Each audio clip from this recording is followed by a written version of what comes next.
Okay. सो आज के इस वीडियो में मैं आपसे शेयर करूँगा कि हमारा जो लास्ट क्वेश्चन होता है ना? पेपर का आखिरी क्वेश्चन, या तो कहानी अटेम्प्ट करने बोलता है या फिर बोलता है कि किसी एक मज़मून लिखिए, किसी भी एक उन्वान पे मज़मून लिखिए। तो कैसे आप सेलेक्ट करोगे कि भाई मज़मून लिखना है आपको या फिर आपको कहानी लिखनी है ना? ये इसके लिए मैं आपका काम आसान कर रहा हूँ, देखो गौर से एकदम। आप सबसे पहले जो भी कहानी एग्ज़ाम में आई होगी, यहाँ पे बहुत सारी मिसाल के तौर पे 9 कहानी इधर है, 10वीं उधर है वाले पेज पे। आप जो भी एग्ज़ाम में क्वेश्चन आया है कहानी का, आप ना एक बार कहानी को पूरा पढ़ो, ठीक है? जैसे मिसाल के तौर पे पहली वाली मैं पढ़ के आपको दिखाता हूँ कि आमिर यतीम और बेसहारा लड़का 10वीं जमात का तालिब-इल्म, फीस, यूनिफ़ॉर्म, घर खर्च का मसला, घर-घर अखबार की तक़सीम, स्कूल की पढ़ाई, रात देर तक पढ़ना, सुबह जल्दी उठना, कामयाब होना, कामयाब मुदर्रिस बनना, बाइज़्ज़त मुकाम, कहानी से हासिल होने वाला सबक, यहाँ तक पढ़ना है आपको।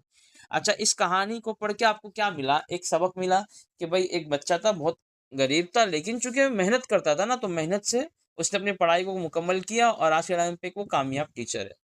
तो यहाँ पे moral moral of the story क्या है? मेहनत की अज़मत।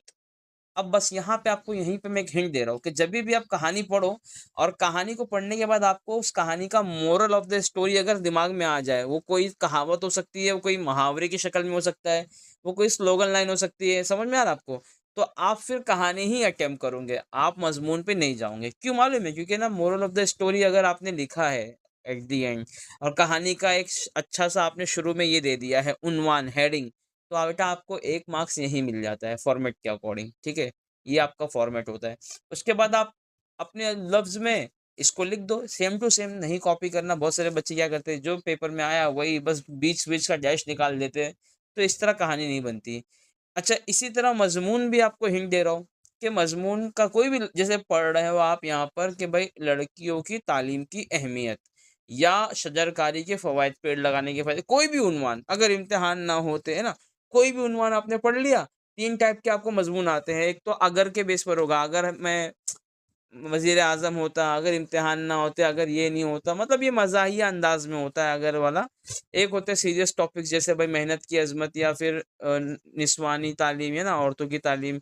और एक होता है किसी शख्सियत के ऊपर, जैसे कि मोहम्मद सल्लल्लाहु अलैहि वसल्लम की सीरत किरदार, है ना, या कोई भी नाम आ जाए।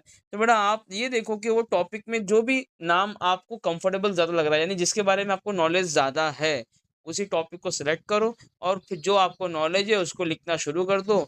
कंटिन्यू लिखते जाओ तसलसल के साथ, बस बात खत्म। जहाँ पे रुक जाओ वहीं पे स्टॉप कर दो। बस फुल मार्क्स आपको मिल गया। थैंक यू, आपको समझ में आ गया आई थिंक।